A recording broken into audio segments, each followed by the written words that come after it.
आप देख रहे हैं हेडलाइंस 24 खबरों की हकीकत में आपके साथ शाहाना खान। चुनाव आयोग ने इलेक्टोरल बॉन्ड का डेटा अपनी वेबसाइट पर जारी कर दिया है। इसके मुताबिक भाजपा सबसे ज्यादा चंदा लेने वाली पार्टी है। 15 अप्रैल 2019 से 11 जनवरी 2024 तक पार्टी को सबसे ज्यादा 6060 करोड़ रुपए मिले हैं। गोमांस का विरोध करने वाली बीजेपी को मीट कंपनियों से भी 250 करोड़ का चंदा मिला है। निर्वाचन आयोग की वित्तीय वर्ष 2013-14 की रिपोर्ट के मुताबिक भारतीय जनता पार्टी ने मीट को निर्यात करने वाली कंपनियों से 250 करोड़ रुपए का दान मिला है। सबसे बड़ा चुनावी चंदा future gaming and hotel services ने दिया है। कंपनी सिक्किम, नागालैंड और पश्चिम बंगाल समेत पूरे देश में लॉटरी के टिकट बेचती है। इसे लॉटरी किंग मार्टिन सेंटियागो चलाते हैं। उन्होंने 1368 करोड़ रुपए का चंदा 21 अक्टूबर 2020 से जनवरी 2024 के बीच दिया। सेंटियागो मार्टिन के बड़े बेटे चार्ल्स जोन्स ने 2015 में भाजपा ज्वाइन की थी। मीडिया रिपोर्ट्स के मुताबिक कंपनी 10 साल से ईडी और आईटी डिपार्टमेंट के रडार पर है। सुनने में तो यह भी आ रहा है कि पाकिस्तान की एक कंपनी ने भी बीजेपी को चंदा दिया है। इस पाकिस्तानी कंपनी का नाम हब पावर लिमिटेड बताया जा रहा है, लेकिन इसमें सच क्या है ये तो पार्टी ही बताएगी। और देखने वाली बात यह है कि अपना गोदी मीडिया अब एकदम मौन व्रत धारण करके बैठा हुआ है।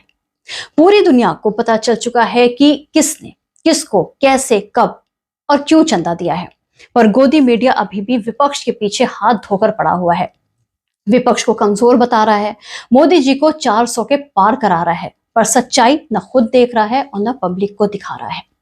फिलहाल कांग्रेस सांसद राहुल गांधी ने इलेक्टोरल बॉन्ड डेटा जारी होने के बाद केंद्र सरकार पर निशाना साधा और इस स्कीम को दुनिया का सबसे बड़ा एक्सटॉर्शन रैकेट यानी वसूली रैकेट बताया।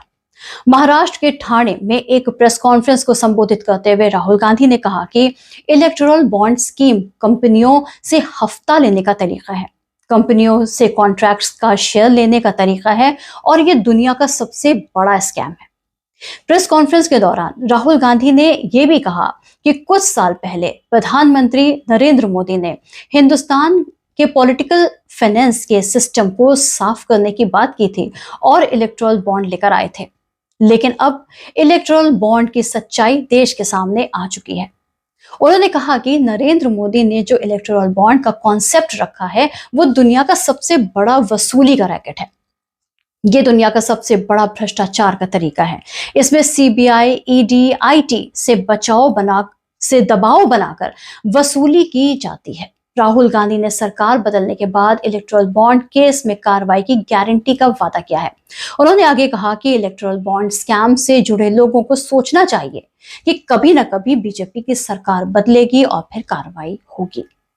राहुल गांधी के मुताबिक पूरी कंपनी की लिस्ट अभी आई नहीं है, इसमें शेल कंपनियां भी हैं। उन्होंने दावा किया कि कंपनी पर केस दर्ज होता है, कुछ दिनों के बाद बीजेपी को पैसा मिलता है, हजारों करोड़ रुपए का कॉन्ट्रैक्ट मिलता है। इस कॉन्ट्रैक्ट का एक कट यानी कि हिस्सा बीजेपी को डायरेक्ट मिलता है। तो यह प्रधानमंत्री का कॉन्सेप्ट है और दुनिया में सबसे बड़े भ्रष्टाचार का उदाहरण है। 15 फरवरी को सुप्रीम कोर्ट ने इलेक्टोरल बॉन्ड को असंवैधानिक करार दिया था, साथ ही नए इलेक्टोरल बॉन्ड जारी करने पर रोक लगा दी थी। 15 मार्च को सुप्रीम कोर्ट ने इसके लिए भी एसबीआई को फटकार लगाई और कहा कि बैंक इलेक्टोरल बॉन्ड का यूनिक अल्फा न्यूमेरिक नंबर भी जारी करे। एसबीआई को नोटिस जारी किया गया है। कोर्ट में अगली सुनवाई अब 18 मार्च को होगी।